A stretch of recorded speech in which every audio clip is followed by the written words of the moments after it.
Hola, muy buenas tardes a todas las personas que nos están acompañando en nuestro webinar Dínamo.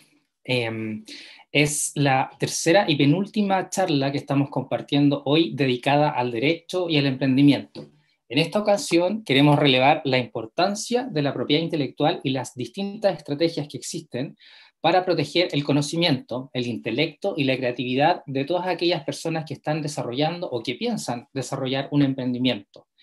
Primero que todo, mencionar que este ciclo ha sido organizado en conjunto con la Facultad de Derecho de nuestra universidad, la Pontificia Universidad Católica de Valparaíso, y la Oficina de Transferencia y Licenciamiento de nuestra universidad, entidad encargada de acompañar y asesorar a todos los académicos y a todos los estudiantes de pre y posgrado de nuestra universidad que de alguna u otra forma quieren emprender. Y también en particular a todos aquellos emprendedores que son apoyados desde nuestra incubadora de negocios Crisales que también quieren emprender. En particular temas como cuando ustedes tienen una idea, cuando quieren generar una empresa, aquellos que quieren relevar el valor de la ciencia y la tecnología, en concreto, distintas estrategias y distintos temas que nos llevan en particular hoy en día a hablar sobre la protección de la propiedad intelectual en todas las obras creativas y en particular los emprendimientos. Estas charlas Dínamos, que tienen que ver con nuestra contribución al ecosistema, de cómo podemos dinamizar el ecosistema, en particular regional desde la región de Valparaíso, de alguna forma lo que buscamos es democratizar el emprendimiento y el conocimiento, y en esta ocasión en torno a los principales aspectos legales que deben considerar los emprendedores y los equipos de emprendedores para la puesta en marcha y desarrollo de negocios. Así que en particular y sin más palabras, yo ahora les voy a dejar con Macarena Rosenkrantz. Macarena es nuestra coordinadora de la OTL, que es la Oficina de Transferencia y Licenciamiento de la Pontificia Universidad Católica del Paraíso, quien nos va a compartir una presentación sobre aquellos principales aspectos en los cuales los emprendedores se tienen que preocupar a la hora de desarrollar su proyecto de emprendimiento en todo lo que tiene que ver con las estrategias de propiedad intelectual. Así que adelante, Macarena, y muchas gracias por tu tiempo y tu participación. Gracias, Etienne, por la invitación y la presentación. Voy a compartir mi pantalla.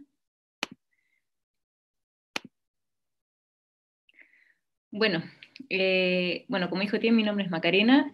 Quería comentarles antes de iniciar la presentación, como los distintos roles también que nos toca vivir, digamos, dentro del mundo de la transferencia y licenciamiento. Por un lado, sí, soy la directora y la coordinadora de la Oficina de Transferencia y Licenciamiento de la Pontificia Universidad Católica de Valparaíso, que es una institución que surge bajo el alero de la Vicerrectoría de Investigación y ya llevamos cerca de 10 años de funcionamiento. Ha sido también una etapa, 10 años de aprendizaje en el que el corazón ha sido poder contribuir a la comunidad universitaria y también a la región y al país, al mundo de la transferencia del conocimiento, porque estos son temas nuevos, relativamente nuevos, y que uno siente que han ido evolucionando también en estos años y han ido creciendo con uno. Por eso es que con Etienne también nos conocemos hace muchos años y nos sentimos bien partícipes de este mundo de la transferencia del conocimiento. Y también les quería comentar y aprovechar la oportunidad de otro rol que me toca jugar, porque la Oficina de Transferencia y Licenciamiento está formada por gestores tecnológicos, yo soy abogada, pero también hay distintos profesionales, ingenieros comerciales y también del área ciencias que se van a incorporar, donde la idea es prestar un servicio integral a la comunidad universitaria. Yo soy abogado, puedo apoyar desde el punto de vista de la estrategia de protección, pero la mayoría de los emprendimientos vienen de distintos mundos, hay algunos que son del mundo científico, tecnológico, y nuestra mirada también es apoyarlos en la protección, pero principalmente en cómo ese conocimiento llega a la sociedad, cómo lo puedo transferir, a quién le puede servir, y en esa identificación de a quién le puede servir y cómo es la mejor forma de yo llevarlo a la sociedad o a ese eh, a esa empresa o a ese cliente, digamos, que puede ser útil ese conocimiento, cómo llevarlo, nosotros los apoyamos. Y se ha creado también a lo largo de estos años una estructura a nivel regional que es apoyada por la Organización Mundial de la Propiedad Intelectual y también por el Instituto Nacional de Propiedad Industrial, que es INAPI, que se llama CATI, que es el Centro de Apoyo a la Tecnología y la Innovación, y por eso es que aparece ahí ese logo, donde además de prestar un servicio a las comunidades universitarias en conjunto con la Universidad del Paraíso y la Universidad de Santa María, hemos querido brindar un apoyo a la región de Valparaíso, a los emprendedores de la región, prestando asesorías en materias de propiedad intelectual, principalmente en cómo proteger un resultado de investigación que, por ejemplo, da origen a un negocio, o cómo registrar su marca, etc. Ese es un servicio aparte que prestamos, no podemos dedicar muchas horas porque ya el tiempo que dedicamos en la universidad es bastante, pero sí queremos contribuir de alguna manera y prestamos talleres a la comunidad y también asesorías en algunos puntos en algunos horarios a los emprendedores de la región para que ustedes también los conozcan. Y esa es la forma también de cómo contribuimos y colaboramos como TL, como CATI y también con las otras direcciones de la Vicerrectoría de Investigación, como es la Dirección de Incubación y Negocio, que nos invita en esta oportunidad. Ahora, para entrar en el tema, a la hora de emprender surgen muchas dudas, y entre esas dudas es si tengo un resultado de investigación que va a ser objeto de mi negocio, a lo mejor si en el caso de ser un alumno lo obtuve como resultado de mi tesis, que fue un trabajo arduo que hice en conjunto con mi profesor, por ejemplo, y eso me va a llevar a emprender, a lo mejor a postular algún fondo concursable para financiar mi investigación que va a derivar en algún negocio, en algún emprendimiento. Pero ¿cómo lo hago para protegerlo? ¿Cómo lo hago para que esto no me lo copie otro? ¿O cómo sé yo que esto ya no lo está desarrollando otro y que yo solamente estoy replicando un negocio que ya es de otro o que se le ocurrió a otra persona? Son todas interrogantes y dudas súper válidas, ya que nosotros como estructura universitaria queremos ir apoyando, digamos, y ir resolviendo. En ese sentido, Cuando surgen resultados de investigación, entramos en una dinámica que es un proceso de transferencia. A lo mejor ni siquiera nos damos cuenta, pero eso es lo que es, donde en un inicio identificamos alguna idea que vamos a trabajar, que vamos a desarrollar. Decimos, hay un problema, ¿ya? Hay un problema en la sociedad, hay un problema que le aqueja a algún sector, hay un problema que le aqueja a alguna industria que yo quiero resolver con mi investigación. Entonces, para ello realizo un proceso de búsqueda de información, ¿ya? Y eso es súper importante porque, como les decía antes, la idea es ser innovador también y no replicar lo que ya se está haciendo o realizar una simple mejora que a lo mejor no va a ser de interés, por lo tanto yo tengo acceso a información y puedo buscarla. Y eso me va a llevar a tomar decisiones, a efectivamente enfocar mi desarrollo, enfocar mi investigación o la idea de resultado de investigación que yo tengo en mi mente. Hay una etapa de desarrollo donde necesito apalancar recursos, donde necesito apoyo incluso de la universidad, etcétera, y también hay una evaluación tecnológica y que en definitiva lo que queremos es que prospere y se convierta en una transferencia del conocimiento. Entonces yo hablo de transferencia del conocimiento. ¿Cómo lo llevo? ¿Cómo lo llevo a la sociedad? ¿Cómo hago que ese resultado de investigación que me costó tanto trabajo salga de la universidad o salga de mi empresa? Porque yo también puedo desarrollar investigación al interior de una empresa. ¿Y cómo lo transfiero? Entonces hay distintos mecanismos. Si estoy en la universidad, a lo mejor puedo licenciarlo directamente desde la universidad y que otro lo tome o lo desarrolle y lo transfiera, ya otra empresa. Puedo también celebrar contratos, puedo cooperar tecnológicamente con alguien, ¿ya? De esto pueden resultar, hay patentes, yo he escuchado hablar de patentes y cómo esa patente que es el resultado de la protección que yo realicé, la licencio, por ejemplo, a través de un contrato de licencia, y también otra forma de transferir es emprender, que es un poco lo que nos convoca hoy, es formar una empresa y ser yo mismo quien a través de mi negocio lleve este conocimiento a la sociedad o esta tecnología que desarrollé a la sociedad. Entonces tengo distintas alternativas y el optar por alguna de estas alternativas va a pasar por la definición de ciertas estrategias, tanto de protección como de transferencia, ¿ya? Donde está la OTL que los puede apoyar a tomar una mejor decisión, está la Dirección de Incubación y Negocios que también los apoya en ese sentido. Ahora bien, tengo la idea que yo opté por desarrollar. Voy a iniciar un proyecto de investigación, identifiqué a lo mejor algún partner, algún profesor, algún alumno, etcétera, que me va a apoyar en esto. También tengo ciertos recursos que me van a permitir llevarlos a cabo, pero ¿cómo lo hago? Va a pasar por distintas decisiones, va a pasar por perfiles. ¿Qué perfil tengo yo? ¿Tengo un perfil más de investigador o quiero ser emprendedor? ¿Ya? Porque también no solamente el negocio se lleva a cabo por desarrollar investigación, también tengo que tener una idea de negocio o de cómo llevar adelante mi empresa. ¿Qué es lo que me mueve en ese sentido? ¿Ya? Y en ese sentido tengo que identificar la naturaleza también de mi tecnología y también dónde estoy parado. Estoy adentro de una empresa, estoy en la universidad. Y un factor no menor son los recursos con que cuento. ¿Ya? Los recursos son escasos y las necesidades son muchas. Entonces, ¿dónde puedo apalancar recursos que me permitan llevar esta idea de negocio adelante? Que va a tener momentos buenos, momentos malos, pero es parte del camino del emprendimiento.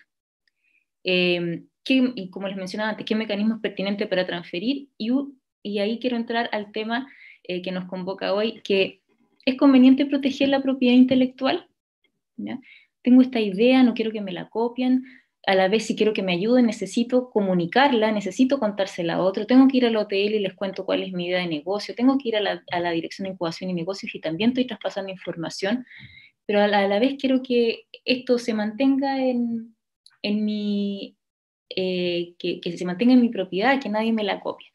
Entonces es conveniente proteger y eso también va a pasar por una definición de estrategia.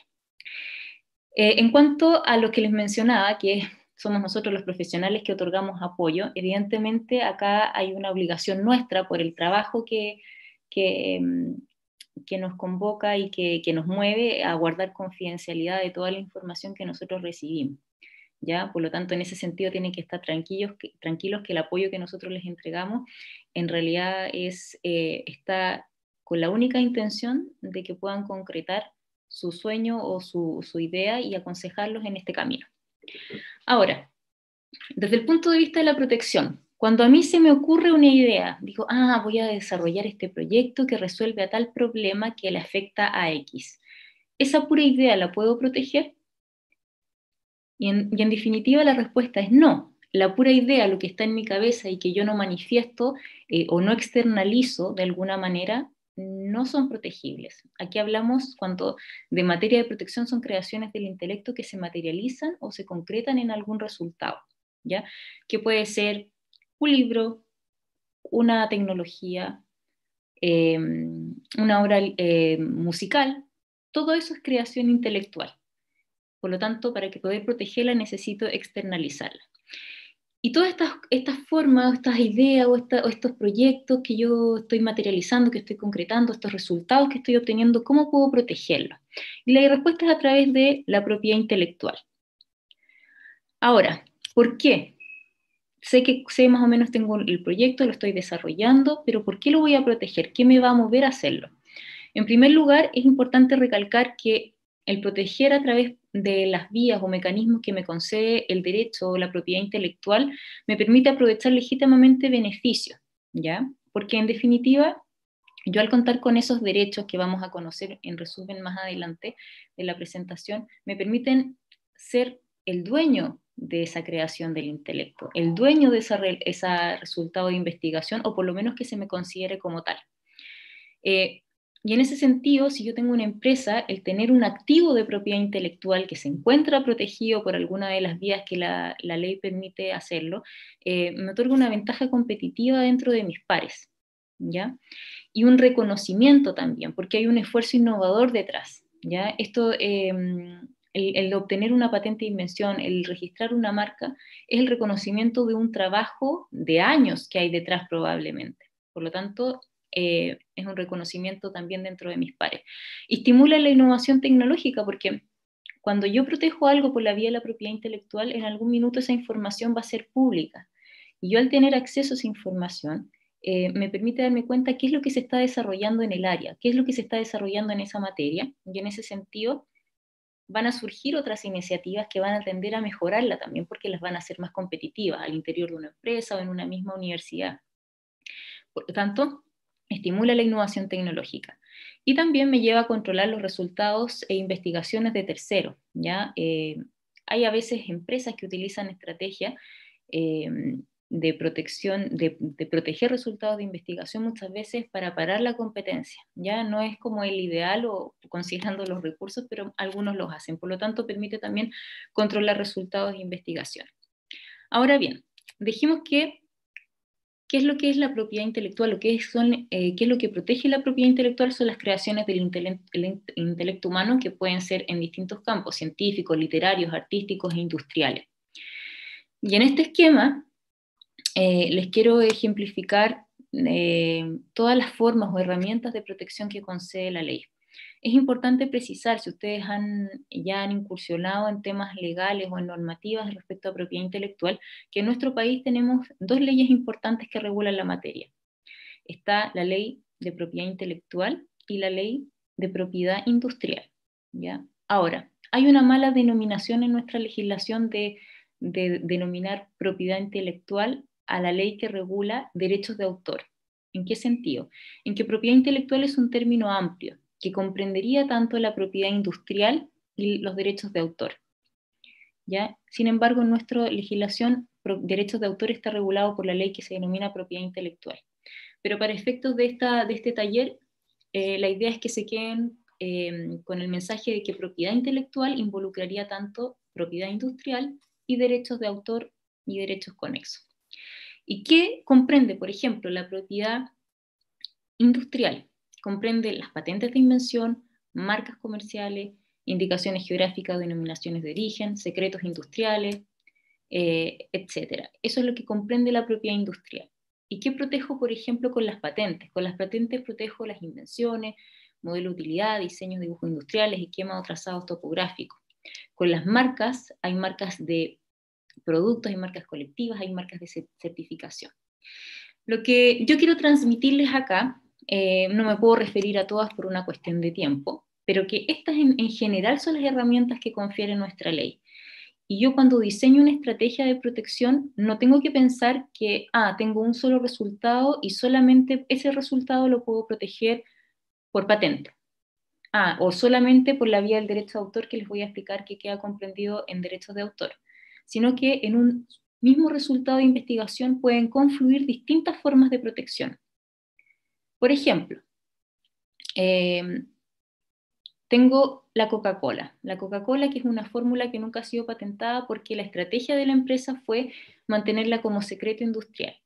¿Y por qué? Porque las patentes de invención, si bien otorgan un plazo de protección bastante amplio, la información pasa a ser pública, ¿ya? Por lo tanto, todos en algún momento van a tomar conocimiento de cómo, en qué consiste esa patente.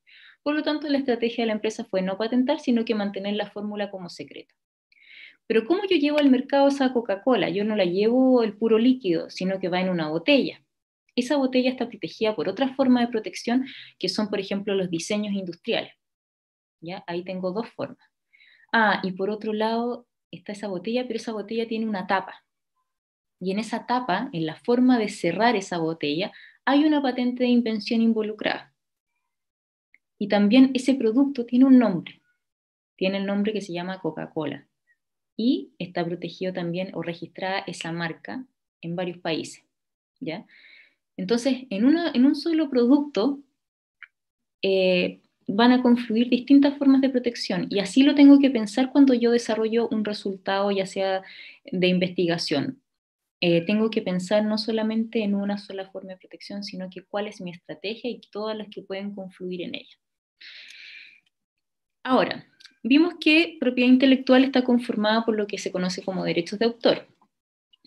Y derechos de autor podemos definirlo como un conjunto de normas que se conceden a autores, artistas u otros, y que están orientadas a proteger las creaciones de sus intelectos, pero está pensado esto en, a ver, que se adelantó un poco, está pensado en obras, por ejemplo, obras literarias, obras musicales, también en obras teatrales, ¿ya? Y software también. Los software es muy importante que ustedes sepan que quedan protegidos por la vía del derecho de autor. En nuestro país los software no se protegen por patentes por una cuestión normativa, ¿ya? Pero en la mayoría de los países del mundo los software se protegen por la vía del derecho de autor. Ahora, ¿qué características tienen? Es importante señalar que los derechos de autor yo los tengo desde el momento que se crea la obra. No tengo que solicitar que se me reconozca a mí la calidad de autor de esa creación intelectual. Se crea la obra y la ley me confiere los derechos de autor.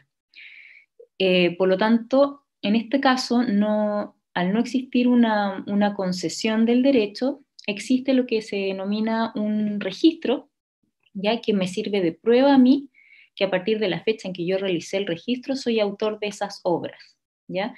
Pero es para efectos probatorios, ¿ya? Pero los derechos los tengo desde que creo la obra. Son derechos exclusivos, ¿ya? Solamente lo tienen los autores de las obras. Son protegidos automáticamente, como les decía, no requiero solicitud, y están protegidos en todos los estados que conforman los tratados que están suscritos por distintos países y están protegidos en todo de esa manera. Y distingue también entre derechos morales y patrimoniales, ¿ya? Y es importante señalar, como les mencionaba al principio, los derechos de autor no protegen ideas, ¿ya? Por lo tanto, para proteger por esta vía o para que mis derechos queden protegidos por la vía del derecho de autor deben externalizarse en alguna obra, concretarse. Y los derechos de autor, la calidad de autor solamente la tienen personas naturales. Las personas naturales somos nosotros, individualmente considerados. No puede ser autor una institución, ¿ya? Que no obsta que se le otorguen este tipo de derechos que yo voy a mencionar. En primer lugar, los derechos de autor están conformados, otorgan lo que se denominan derechos morales. Los derechos morales le corresponden solamente a las personas naturales que son autores, son personales, por lo tanto, son irrenunciables y son intransmisibles por causa de muerte. ¿Ya? ¿En qué sentido? Que no se heredan los derechos morales. ¿Y qué permiten? Permiten mantener una obra, por ejemplo, inédita, anónima, seudónima, permiten mantenerla íntegra, y esa es la característica más importante, es que no sea modificada o alterada por otros. Y me permiten siempre tenerla vinculada a la obra a su autor, ¿ya? Y poder reivindicarla en ese sentido a su propio nombre, como ser el padre de esa obra. Y por otro lado, y estos derechos son solamente a los autores, personas naturales, pero tenemos los derechos patrimoniales. Y los derechos patrimoniales que confiere el derecho de autor son aquellos que están orientados a la utilización de las obras. Por ejemplo, si tengo un libro, a publicarlo, a reproducirlo, distribuirlo, o cualquier otra obra que comprenda el derecho de autor, eh, comunicarlo públicamente, es el derecho a usarlo, comercializarlo. Y estos derechos patrimoniales pueden recaer en instituciones, pueden recaer en empresas, pueden recaer en universidades, por ejemplo. ¿Y por qué? Porque, por ejemplo, si yo, y está expresamente señalado en la ley de propiedad intelectual, en el caso, por ejemplo, de los software, si yo estoy contratado en una empresa para desarrollar software, soy ingeniero informático, por ejemplo, y estoy contratado en una empresa, y se desarrolla un software, se está protegido por la vía del derecho de autor, efectúo el registro correspondiente. La calidad de autor la va a tener ese profesional que desarrolló el software, que es el autor, ¿ya? Pero los derechos de uso le van a corresponder a la empresa donde él presta servicio, y eso está por disposición legal. ¿Ya? Y ahí se nota un poco para ejemplificar esta diferencia que hay entre derechos morales y patrimoniales que confiere el derecho de autor. ¿Quién es el autor? El que aparezca como tal. Ya siempre se presume que el que aparece como tal es el autor, y también que la firma, ya sea con su nombre o con su seudónimo. ¿Ya? Él es el autor. Ahora bien, si ustedes me dicen, ¿dónde registro esto? Yo tengo una creación del intelecto que entiendo que los derechos se me confieren desde el momento que lo creé, pero yo quiero asegurarme o tener una prueba de que yo soy el autor frente a una eventual copia, aunque un tercero se atribuya esa autoría. Yo lo efectúo este registro en el Departamento de Derechos Intelectuales, que depende del Ministerio de la Cultura. Es un trámite rápido.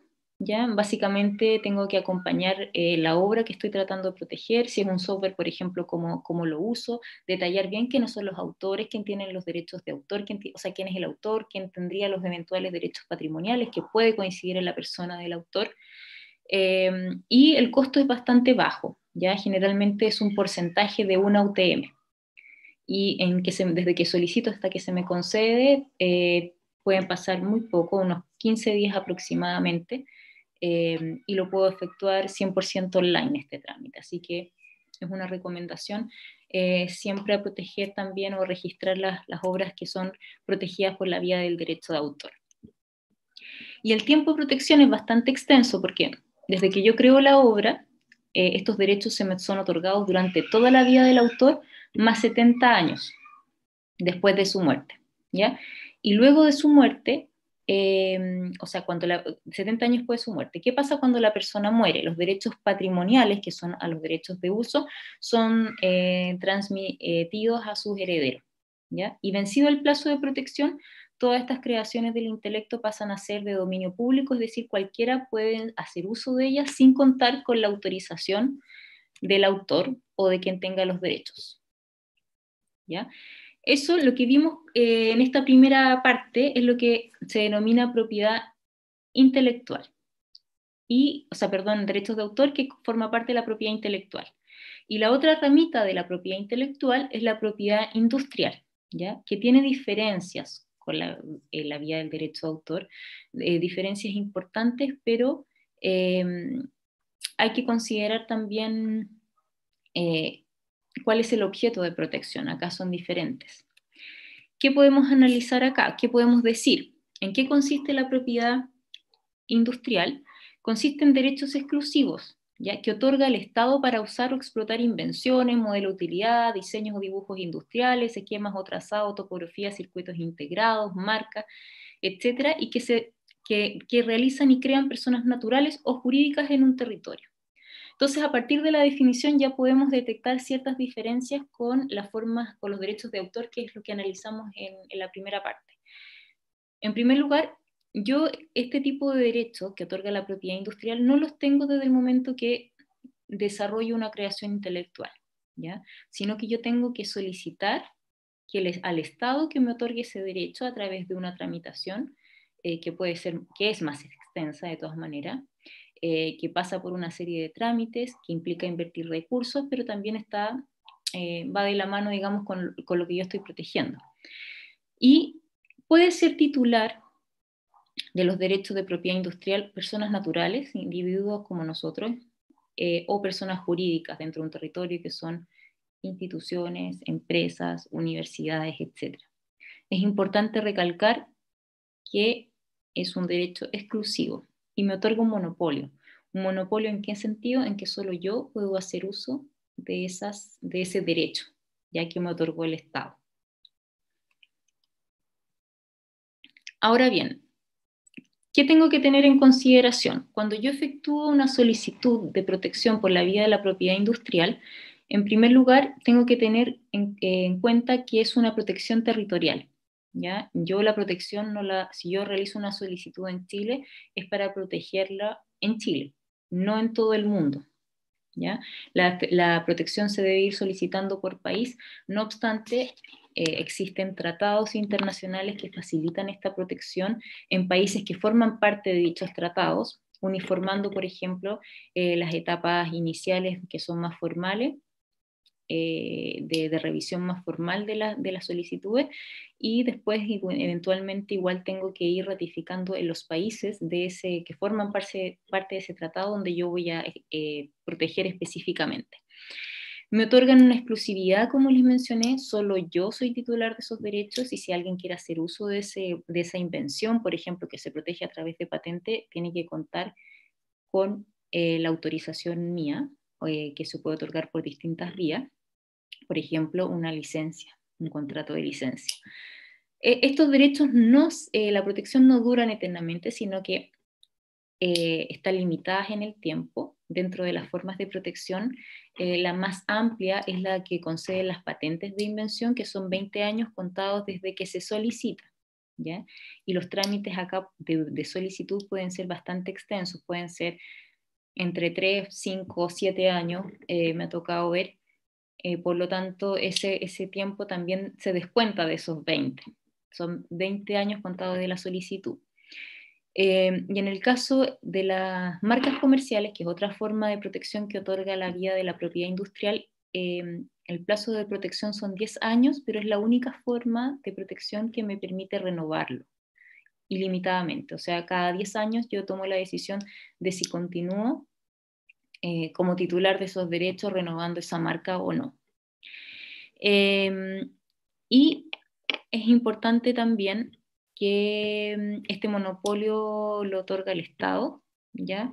Porque está pensado en otorgar un incentivo, un premio a las personas que desarrollan estas creaciones, este tipo de creaciones intelectuales, ¿ya? En ese sentido es un monopolio.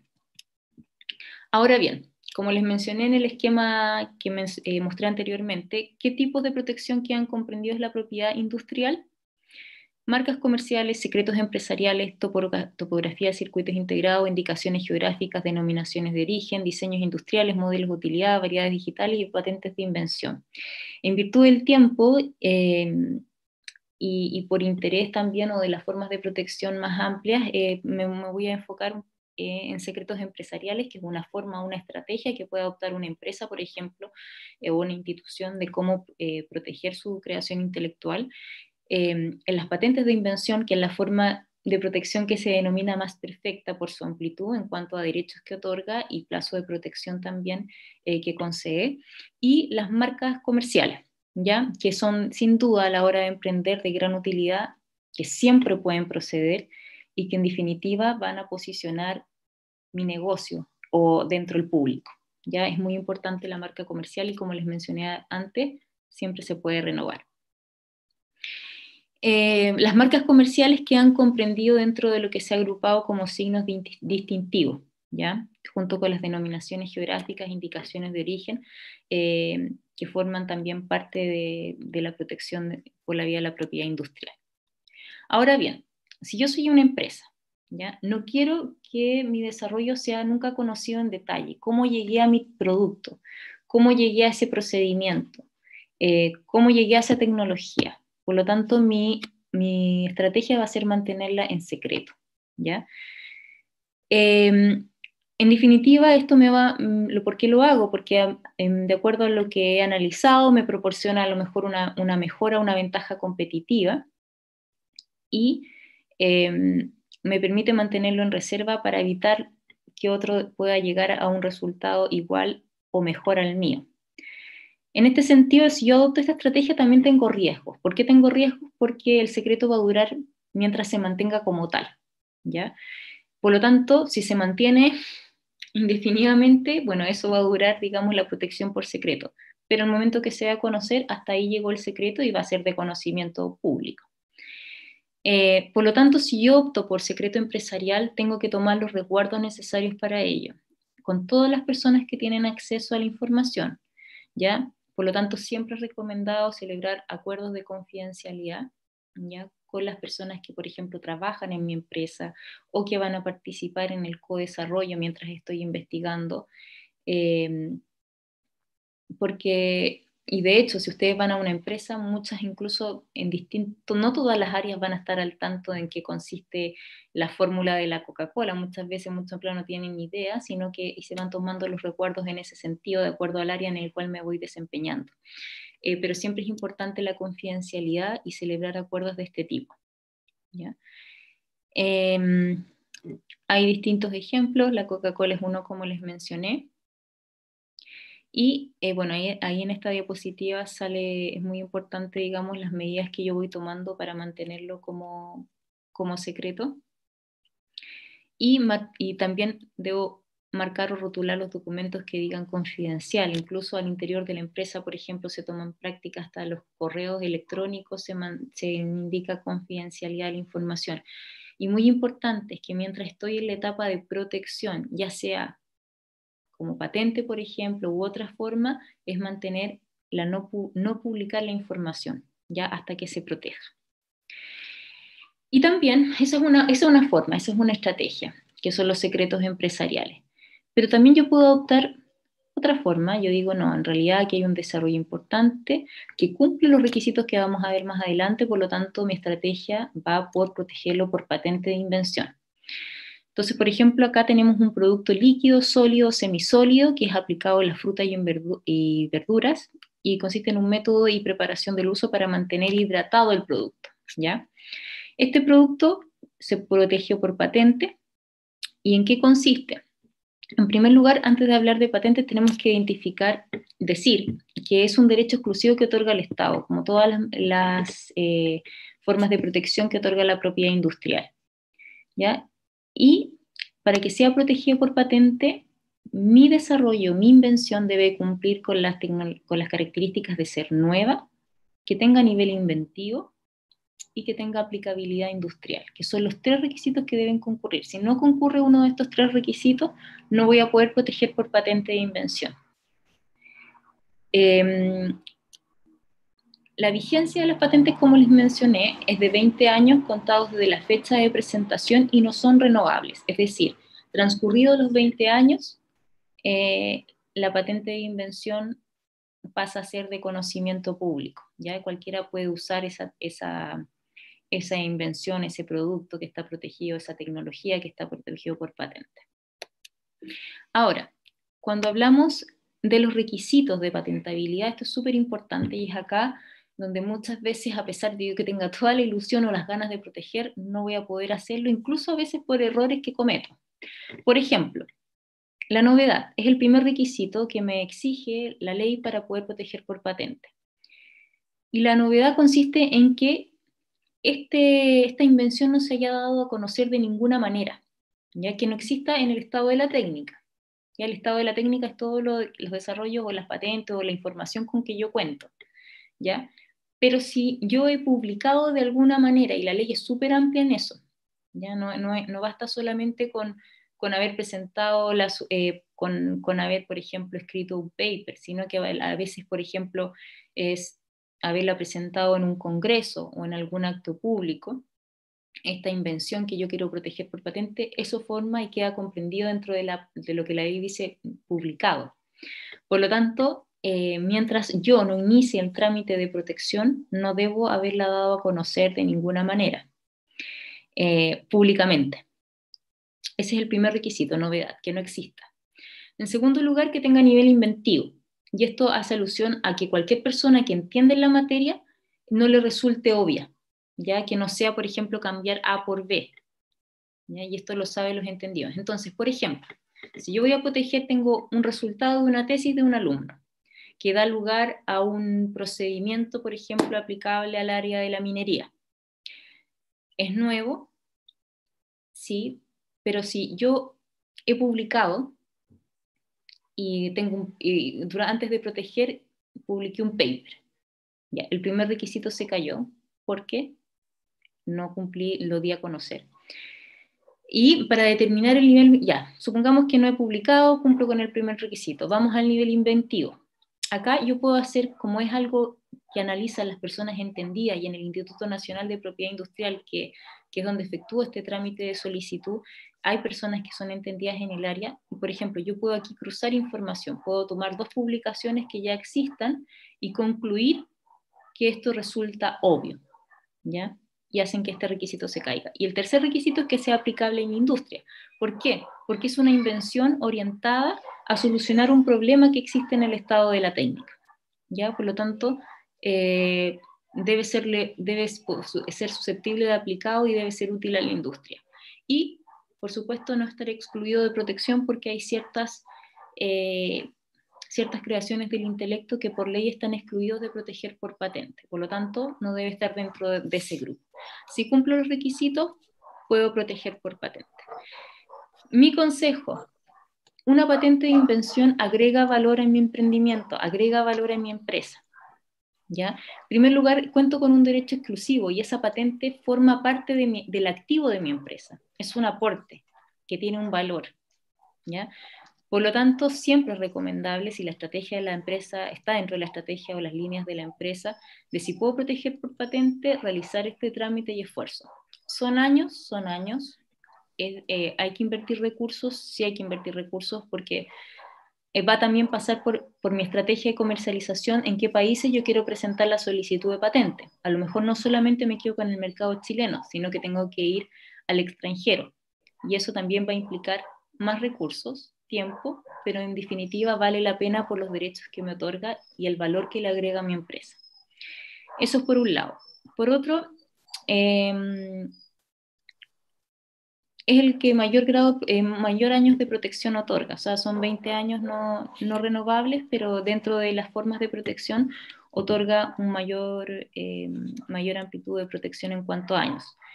Ahora bien, si yo no puedo, por ejemplo, si analizo estos requisitos y llego a la conclusión de que no los cumplo porque a lo mejor no tiene nivel inventivo, puedo optar, que no, por tiempo no voy a enfocarme a esas formas de protección, a lo mejor por otra forma de protección, a lo mejor puedo proteger por modelo de utilidad, ¿ya? O por diseño industrial, que son formas de protección que no exigen el nivel inventivo como requisito. Siempre hay que analizar si puedo protegerlo o no por esa vía, pero no exigen nivel inventivo y el plazo de protección es menor, son 10 años no renovables.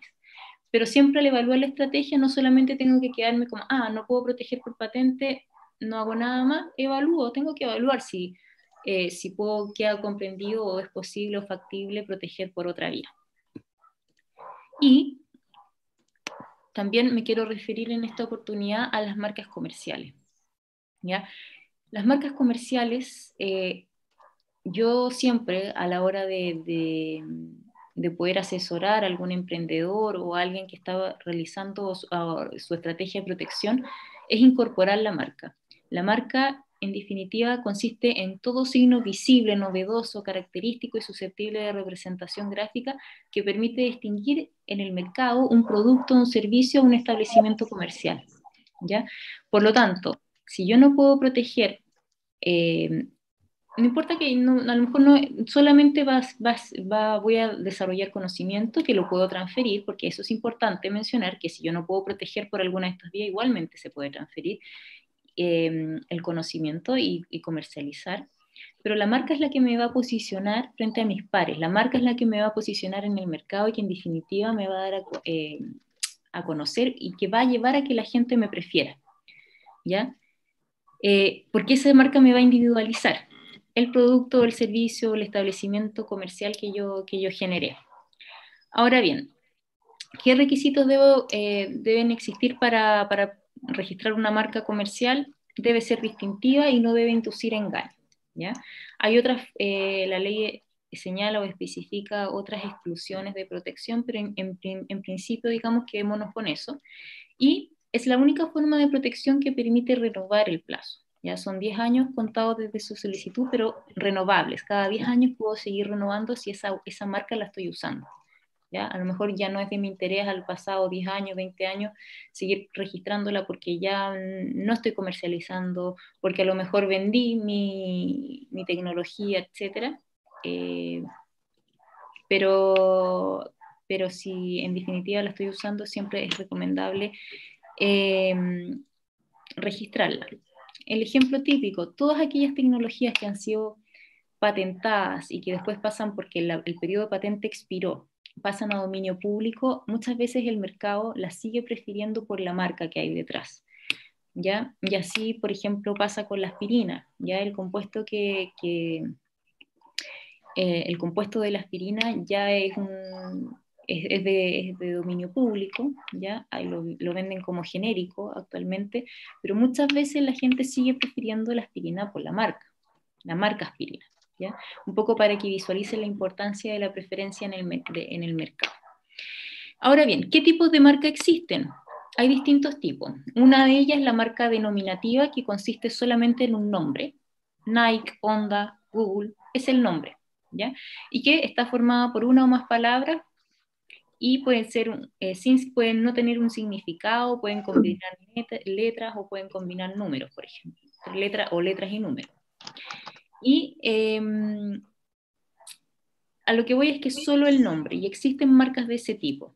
También están las marcas figurativas, que consisten en registrar solamente el logo, ¿ya?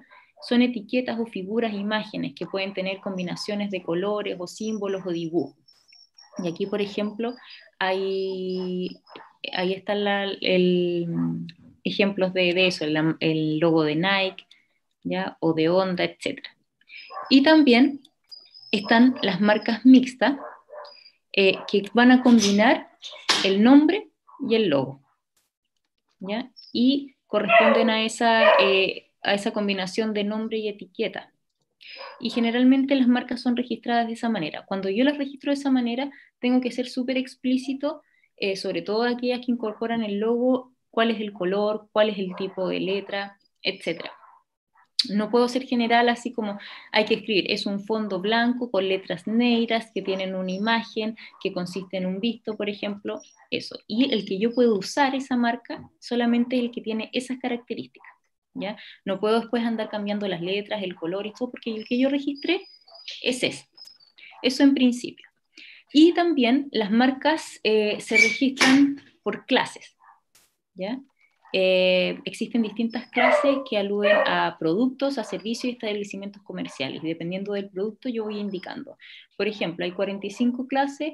Si mi producto corresponde al calzado, hay una clase que indica qué productos quedarían comprendidos en esa clase y yo voy indicando. Y de medida que yo vaya aumentando las clases, eh, también van aumentando los costos de la operación. Pero mi llamado es a siempre considerar una marca, un nombre que sea distintivo, que se diferencie del resto y que me vaya posicionando en el mercado.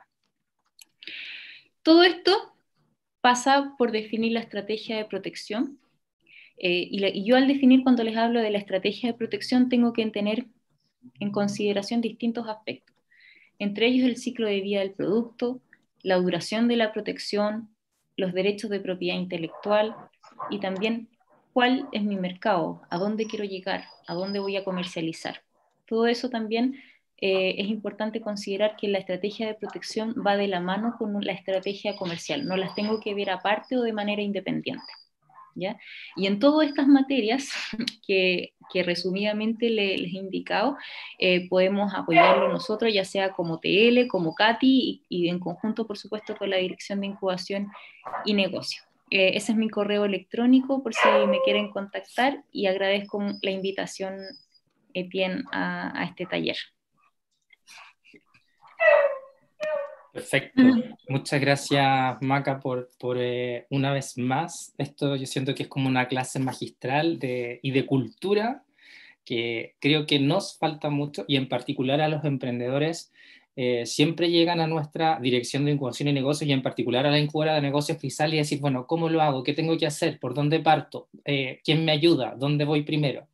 Y también es por eso la razón por la cual estamos abordando estos temas en este ciclo, en conjunto con la Escuela de Derecho de la Facultad de Derecho de nuestra universidad. Yo aquí tengo como algunas preguntas por distintas partes, pero quisiera partir por algo que nos pasa mucho con los emprendedores, sobre todo cuando recién están postulando a fondos Capital Semilla de Corfo, o incluso antes, cuando llegan a la Dirección de Incubación y Negocio y nos dicen, oye, tengo una idea. Pero tengo una idea y no se las quiero comentar porque la verdad ustedes me la pueden robar, me la puede alguien escuchar, qué es lo que hago, a quién se la cuento, cómo no la cuento, en fin. Y incluso se hablan de un concepto que, yendo de tu presentación, que es erróneo. No se puede patentar, entre comillas, una idea.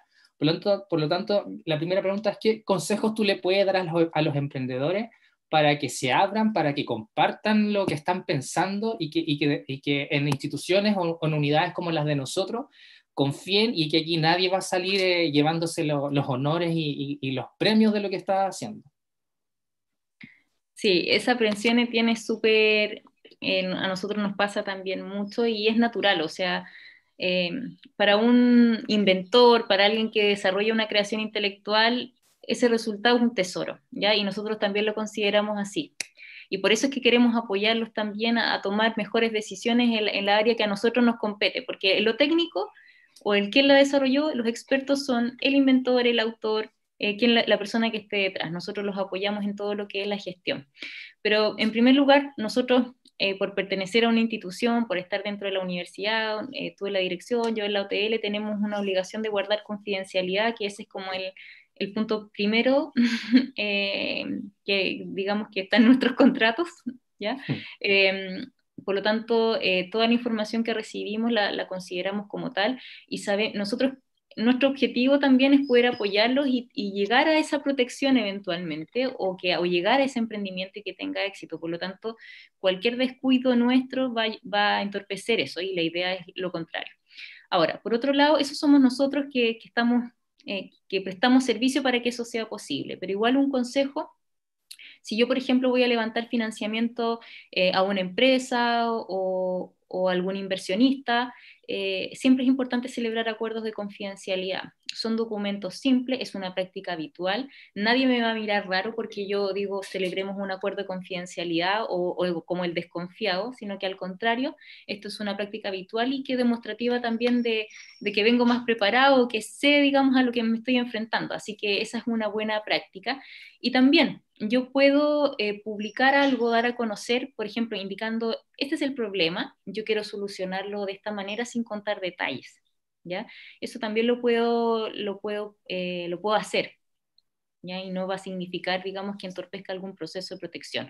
Lo importante sí es no contar el cómo, ¿ya? El cómo hay que tener ciertos recuerdos. Y eso es hasta que se solicitan las protecciones correspondientes. Súper. Ahí para todos los emprendedores que nos están escuchando hoy en día, que confíen en nosotros, somos una institución seria con la OTL, desde Crisalis también colaboramos lo máximo posible para atender y orientar incluso también del CATI, para orientar también a los emprendedores que estos temas muchas veces les quedan súper lejos, no tienen por qué saberlo todo y por eso también en la existencia de unidades como las nuestras, donde por supuesto pueden orientarse y sentirse súper cobijados. La otra pregunta, Maca, tú lo tenías como título en tu PPT, es ¿cómo definirías en palabras súper simples, cómo tú crees que un emprendedor debe entender lo que es una estrategia de protección? ¿Qué se te viene a la mente con la palabra estrategia? Mucho más aterrizado. Ya, la primera pregunta cuando yo pienso, digamos, en una estrategia es definir bien qué es lo que tengo y qué es lo que quiero, ¿ya? Tengo un resultado de investigación, por ejemplo, un alumno que llegó con su tesis y me gustaría llevarlo al mercado, ¿ya?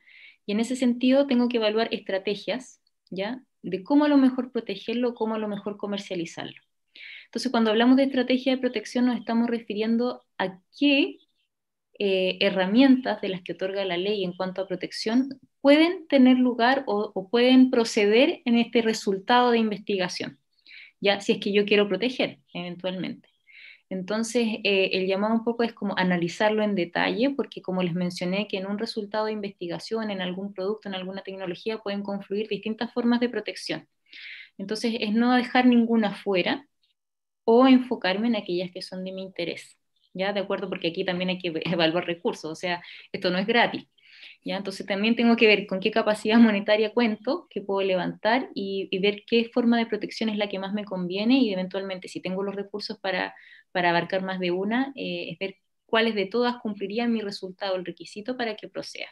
Entonces ahí ver marcas, patentes u otra forma de protección que puedan tener lugar.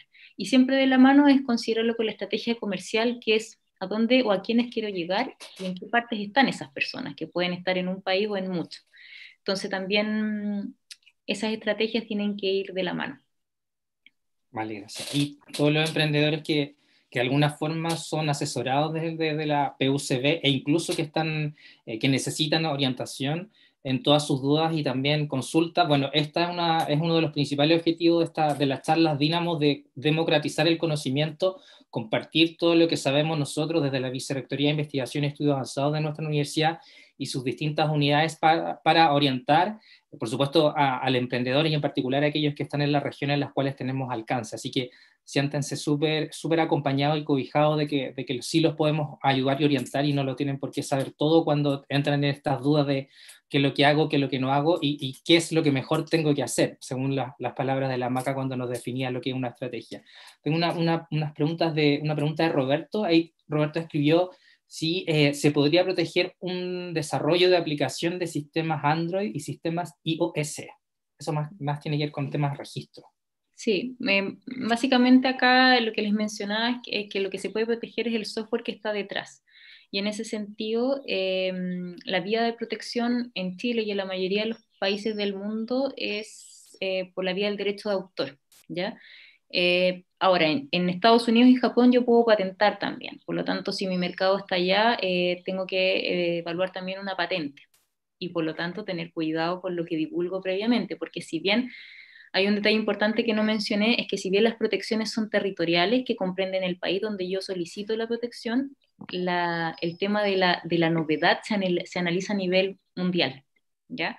Por lo tanto, no es que yo haya divulgado o no haya divulgado publicado en el país donde estoy protegiendo, sino que en cualquier parte. Eso por un lado. Y además puedo registrar la marca, o sea, eso nunca lo debo descartar, ¿ya? Y eso forma parte también de la estrategia que tengas. Super. Aquí tengo otra pregunta. ¿Qué tanto tiene que estar desarrollada la idea eventualmente potencial emprendimiento, por ejemplo? Aquí, por ejemplo, un mínimo de demostraciones, supongo que tiene que ver con que quizás hay un mínimo producto viable y que eventualmente cuántas demostraciones deberían ser consideradas como que realmente se puede eso estar susceptible de protección. Eso, ¿qué tanto crees tú que tiene que estar No, desarrollada no, la idea? el producto no tiene que necesariamente estar terminado, listo en su etapa final, sino que, como indicas tú, yo tengo que demostrar que esto tiene alguna aplicabilidad en la industria, que esto resulta, ¿ya? Y va a depender también del desarrollo, en qué consiste la tecnología, por eso no te puedo decir número de veces probado. Va a depender de eso básicamente, pero sí demostrar que funciona. Ahora, no lo tengo que estar llevado a un nivel industrial o hacer un escalamiento gigante para que yo proceda a la solicitud. De hecho, muchas veces, eh, y eso también pasa por la estrategia, hay algunos que su estrategia es proteger en una etapa bien temprana. Uno, para frenar la competencia, porque muchas veces pueden haber investigaciones en paralelo y acá el que llega primero es el que protege. Entonces, Basta a lo mejor con tener alguna prueba de que esto funcione y ya protejo. ¿Ya? Súper. Es importante que sepan también quienes nos están escuchando que esto no hay, es un arte también para nosotros apoyarlos y resolver las dudas porque hemos ido aprendiendo a través del tiempo, también el ecosistema chileno ha ido madurando y evolucionando en estos temas, no tenemos por qué saberlo todo y aquí no hay, a preguntas que son súper generales, no hay como respuestas generales o genéricas, depende de, cada caso tiene un tratamiento en particular. Por eso es súper importante asesorarse y cuando tengan dudas se acerquen a nosotros porque cada estrategia es distinta a la otra, aunque estemos hablando del mismo sector económico o de un producto que se parece a otro, en fin. Hay otra pregunta, Maca, es si tengo, por ejemplo, un dibujo, una acuarela, ¿eso se puede proteger? Sí, ahí hay bueno, hay una creación del intelecto, ¿ya? La forma de protegerlo es por la vía del derecho de autor. Por lo tanto, sí, puedo registrar esa obra por esa vía y en definitiva, y eso es lo que pasa, por ejemplo, que hay que tener cuidado con el uso de imágenes en algún que uno pueda realizar. No es llegar y tomar una foto, por ejemplo, del otro, tomar una obra y estamparla, no sé, en alguna obra literaria que yo estoy haciendo, no, sino que debo contar con los derechos, porque detrás de esa obra, que es una pintura, hay un autor que tiene derechos, ¿ya? Y yo puedo efectuar el registro por la vía del derecho de autor y esa es la forma que ha comprendido dentro de esa forma de protección. Súper. Una pregunta que tiene que ver con las tasas y los costos económicos, los recursos que muchas veces incluso los emprendedores no tienen cuando quieren abordar una estrategia de protección de la propiedad. ¿Cuáles son APP los costos o tasas que se manejan desde, no sé, registrar una marca, eventualmente solicitud de patente, o incluso a lo mejor antes que eso, por dónde tengo que partir, tengo que ir donde un staff de abogado, un poco para orientar a las personas que nos escuchan? A ver, si nos vamos a la vía del derecho de autor, como dije en la presentación, los costos son bajos, ¿ya? Y generalmente son porcentajes de una UTM. Por lo tanto, no hay mayor, no se necesitan muchos recursos para proteger por la vía del derecho de autor. El escenario es distinto de la vía de la propiedad industrial. No puedo hablar de un monto exacto, pero sí puedo hablar como de un desde, ¿ya? Porque en el caso de una patente de invención, por ejemplo, es difícil que una persona que es inventor y que no tiene conocimiento de cómo redactar una patente, necesariamente se va a tener que apoyar de algún abogado. Entonces, por ejemplo, los honorarios van a subir y más los impuestos que hay que pagar naturalmente por efectuar la protección. Entonces, generalmente cuando vienen emprendedores y me dicen, oye, mira, tengo que armar un presupuesto, ¿cuánto más o menos dejo para proteger? Yo, para partir, por lo menos digo 1,5 millones, 2 millones, pero esto eventualmente puede ser más. ¿Por qué? Porque esto, en definitiva, yo voy a presentar una solicitud, pero terceros se podrían oponer a esta solicitud porque ven su derecho afectado, consideran que esta solicitud de patente, por ejemplo, no se diferencia mucho de la solicitud que yo ya presenté o que afecta a mi derecho y eventualmente ahí se traba un conflicto que va a requerir de preguntas, o sea, de presentar escritos, de dar respuesta y eventualmente los honorarios van a ir subiendo. ¿Ya? Y también va a depender, si yo hago una presentación internacional, eso ya es mucho mayor, ¿ya? Pero como para iniciar un trámite así aquí en Chile y dejar presentada una solicitud, yo siempre digo unos 2 millones de pesos como para partir. Por otro lado, en el caso de las marcas es menor el costo, de hecho, eventualmente uno pudiera no asesorarse de abogado y eventualmente podría registrar una marca, no sé, 200, 300 mil pesos, y eso va a depender también de las clases donde yo voy a ir registrando mi marca, que va a ir aumentando ese impuesto, porque eso tengo que considerar, pero si yo quiero hacer una buena búsqueda, por ejemplo, o asesorarme de abogados para que no preocuparme de no infringir también derechos de terceros, ese monto puede ser mayor. Ya hay que sumar los honorarios jurídicos. Super. Sí, con el tema de las clases, no solamente para personas que quieren registrar una marca, hay, como se llama acá, 42 clases, eventualmente, no necesariamente es una, y eventualmente el valor también, o el costo va influyendo si es que es una clase o más, evidentemente, en este registro de marca. De todas maneras, comentarles a los emprendedores, sobre todo cuando van a postular a fondos públicos, de Corfo principalmente, viene, por ejemplo, tanto el BioFondev para resultados de investigación, o el mismo Startup Ciencia que está abierto ahora, o el Capital Semilla, también el sistema nacional ha ido madurando de manera de que se releva cada vez más la importancia de la protección, e incluso cuando ustedes pueden postular un financiamiento, pueden también, hay un cierto ítem que está resguardado para estos costos que tienen que ver con la protección, que finalmente van en beneficio de ustedes mismos y que muchas veces son altos y que por supuesto uno entiende que las personas no tienen muchas veces los recursos para poder costearlo. Así que eso. Oye, y la última consulta, yo sé que nosotros trabajamos bastante juntos al interior de la vicerrectoría, y más que nada nuestras unidades juntas, OTL en particular, con lo que se está impulsando desde la incubadora de negocios Crisalis, y sobre todo con todo lo que hoy día están muy en apogeo, el desarrollo de emprendimiento de científica y tecnológica. Si yo soy un emprendedor que está mirando desde fuera en la universidad, ¿tú qué le dirías? Oye, ¿cuándo vas a la OTL? ¿Cuándo vas a Crisalis? Júntate con los dos. ¿A quién anda primero? ¿Están los CATI? ¿Hay alguien que esté súper perdido de esas personas que dicen, oye, yo no quiero ni siquiera compartir lo que estoy pensando? ¿Cuál es el primer actor con el cual tú crees que esa persona tendría que hablar? Mira, en el servicio CATI prestamos una asesoría bien preliminar. Por lo tanto, si yo, por ejemplo, estoy en la duda de iniciar un desarrollo y cómo podría protegerlo sin tener como nada concreto, el CATI puede ser un apoyo, ¿ya? Que no obsta que también lo pueda hacer si no es de la comunidad universitaria, y también lo vamos a asesorar cuando ya esté más avanzado. Pero, y luego, o sea, yo no soy como primero a un lugar y después al otro. Yo creo que hay que ir viendo cosas en paralelo, porque si mi camino o mi decisión es emprender, creo que el servicio que debemos prestar nosotros como TL y el que presta la incubación y negocio es en paralelo, porque por un lado tengo que saber cómo podría proteger y transferir, y por otro lado cómo puedo llevar mi negocio adelante, porque no es algo como que vaya a ver después. Por lo tanto, creo que el servicio que prestamos nosotros es un poco integral, y creo que hay que ir visualizando cosas, y mi decisión fue emprender en paralelo. Pero a través del CATI sí, si la idea es bien preliminar, podemos asesorarlo desde una etapa de idea. Súper. Ahí también cuando volvamos a la presencialidad también, los CATI y la misma OTL colaboramos mucho de manera a orientar y tener como estas clínicas donde lleguen los emprendedores con todas sus preguntas y puedan ser respondidas casi con hora, o bien que nos golpeen la puerta, o bien ahora nos pueden mandar también correos para solucionar sus dudas. Eso, Maca. Oye, muchas gracias. Yo sé que quizás puedes tener un anuncio que van a celebrar el Día de la Propiedad Intelectual, que fue mundialmente fines de abril, pero va a tener un espacio en la región ahora en los próximos días. Sí, mañana a las 12 del día está en la invitación también a través de nuestras redes sociales. Como CATI, conmemoramos el Día de la Propiedad Intelectual, lo hacemos en conjunto de las tres universidades de la región: Universidad del Paraíso, Santa María y Católica Valparaíso. Vamos a contar con la presencia de la directora nacional del Instituto Nacional de Propiedad Industrial, INAPI. Y también contaremos con un panel de conversación muy interesante sobre las tecnologías y la protección que está detrás de ellas, que se han desarrollado en torno al COVID.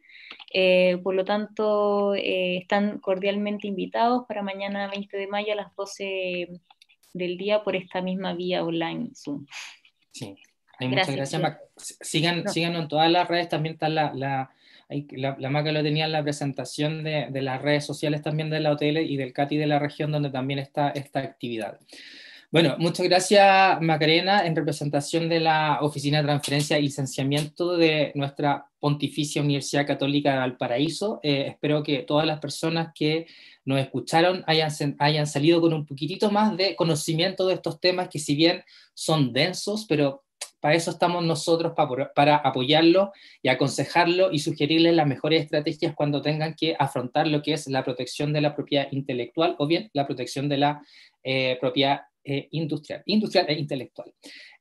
También les recordamos que el ciclo de Derecho y Emprendimiento a través de nuestras webinars Dínamos continúa el próximo jueves 27, con la última charla, jueves 27 de mayo, en la cual nuestro asesor legal de la Dirección de Incubación y Negocios, Tomás López, nos hablará sobre los aspectos legales para emprender y algunos tips en particular para las startups, sobre todo estos temas de conceptos entre lo que es una startup, spin-off, así que todo ese mundo que también los podemos apoyar nosotros, así que están desde ya muy bienvenidos. Y como siempre, toda la información sobre las inscripciones en la próxima charla y todo lo que desarrollamos queda también colgado en nuestro sitio web din.pucb.cl y en todas nuestras redes sociales donde nos pueden buscar también como @dinpucb. Así que ese es el mensaje final. Muchas gracias, Macarena, representación de la OTL de la PUCB, y muchas gracias también a todas las personas que compartieron este espacio con nosotros, que de alguna forma tiene que ver también cómo nosotros compartimos todo el conocimiento que tenemos desde nuestra universidad. Así que muchas gracias a todos y sigámonos cuidando.